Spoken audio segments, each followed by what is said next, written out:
Hello friends, John the Ball Game Chap here. Now the sun is out today, so get your sun cream on and your beach bods out. It's time to soak in those rays. What do you mean the ship's sinking? Oh. It's okay, you can swim. There's a flippin' shark. Okay, stay calm. It'll be okay. What do you mean Bongo Bingo's been cancelled tonight? Free the women and children, it's everyone for themselves, and the dogs.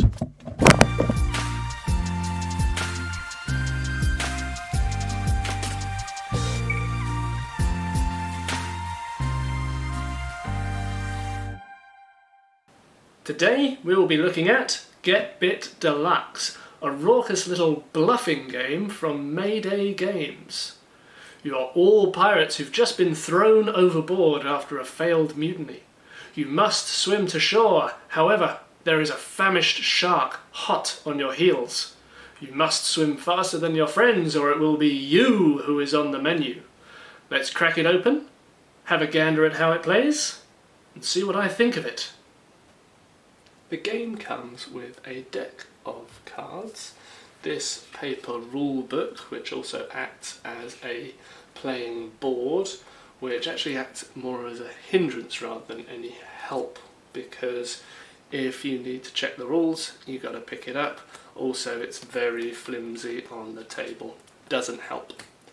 There are also 6 of these playing pieces which are customizable as well with the different stickers that you get in the game, and this little guy, the mechanical shark. Jump, jump, jump. Deal each player a set of cards matching the colour of their character. For fewer players you will use less cards.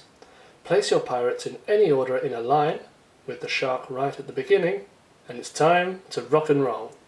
Everyone now plays a card from their hand face down and then reveal their card. Move the players to the front of the line in ascending order.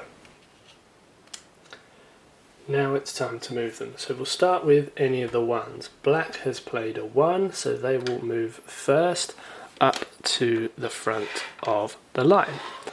Then we go on to the 2s. Green has played a 2, so they now come up to the front of the line. No one has played any 3s, so we skip that. And brown has played a 4. They come to the front like so. And then blue has played a 5, so they jump from the back to the front there. Bringing these guys back. Now, unless you already know the game, you must be thinking, John, why can't I just lay my highest card each time? Surely I'll win that way. And if you're not, do let me know what you're thinking about.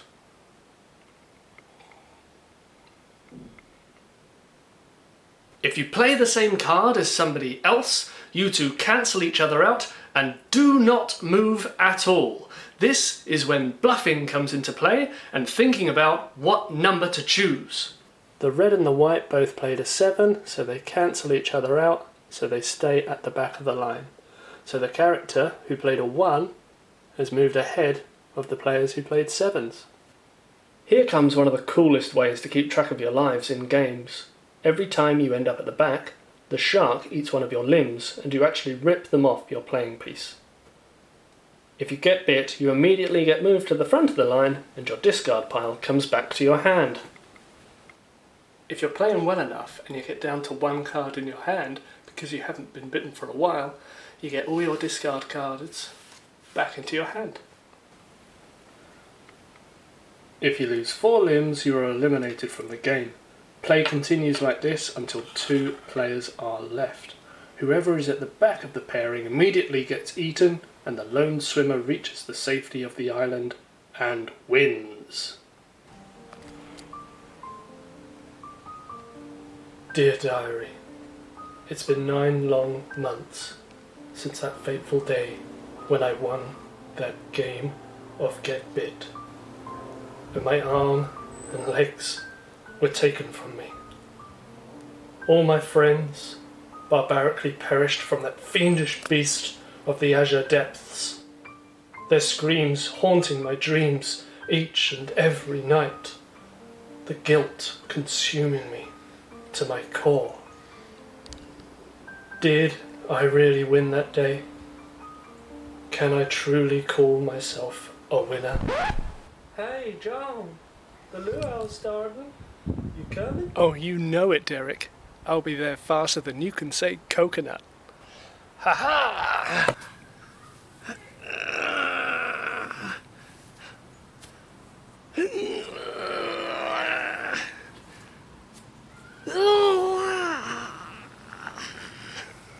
I'm declaring it straight away. I think this is a tremendously fun little game. There aren't a great deal of elements to it, but the ones that are present really appeal to me. I love bluffing games. The gameplay is so simple but really effective. You're just playing a card. Highest moves furthest forward. If you're the same as somebody else, you're stuck where you are. It's brilliant. You're constantly thinking, right, how can I outwit my opponent? What might they play? So I'm trying to lay something unique. Do I go something high this round when other players are likely to go high? Or do I risk going low in the hopes that I'm going to be the only person playing that numbered card? It's brilliant. You can feel so proud laying constant unique cards, particularly lower ones, and getting away with it. But it can also be really frustrating. The luck can be really against you because no matter what card you put out, you always seem to lay the same card as somebody else. It's not fun being that person, but great to watch that hapless victim just be so unlucky. Another aspect that I really love about this game are the playing pieces. I think you're meant to be some sort of android pirate because you're able to carry on swimming despite having multiple limbs being bitten off. Each cloud as well also has a silver lining because despite losing a life, you get to enjoy ripping off a limb. Muhahahaha! We're not savages! We're English! For all you William Golding fans out there. Get Bit has a nice catch-up and reward mechanic. The fact that if you lose a limb, you automatically jump to the front means you're very unlikely to lose a limb again on your next turn. This helps prevent early player elimination from the game and keeps you in the game for longer. Also, by having that reward when you go on a really good streak of getting all your cards back, feels really well earned and you can feel a little bit smug getting a nice long streak going. Now this game is solely fun, but if you are that kind of competitive person, you've got to have a good memory to yourself because you want to try and keep track of what cards have been played so far, so you can think tactically of what you can lay next. Also, being a good judge of the players around you can really help. I'm not a huge fan that when the third player is eliminated, the person whoever is in first position automatically wins. This could mean that someone who's been playing an absolutely masterful game and hasn't lost a single limb throughout could be unfortunate enough that they're in second place and lose to someone who's in front of them who only happens to have one limb left. I understand why they put that rule into account, because the turn mechanics don't work for a two-player game. However, to fix this, I think that all you have to do is just let the sharks carry on removing the limbs of the players in second and first until you have one outright winner. Now there are 2-player and 3-player variants, however this game is best with the more people that play it. Having more players mean that there's going to be more bluffing, more back and forth between each other, and more carnage. Now there is player elimination to this game, which a lot of people don't like when it comes to board games. However, by the time that first player is eliminated, you're not waiting around that much longer before the game ends. I bought this game based on word of mouth and I like the look of it. I highly recommend this game because it has worked in a variety of situations. I've introduced it to family, friends down the pub as part of a board game night with pupils I teach, and it has received tremendous reception every single time. It is great for all ages. The game is light, easy to learn, it's not serious, fun always ensues, and did I mention that you get to mutilate your playing pieces? What's not to love?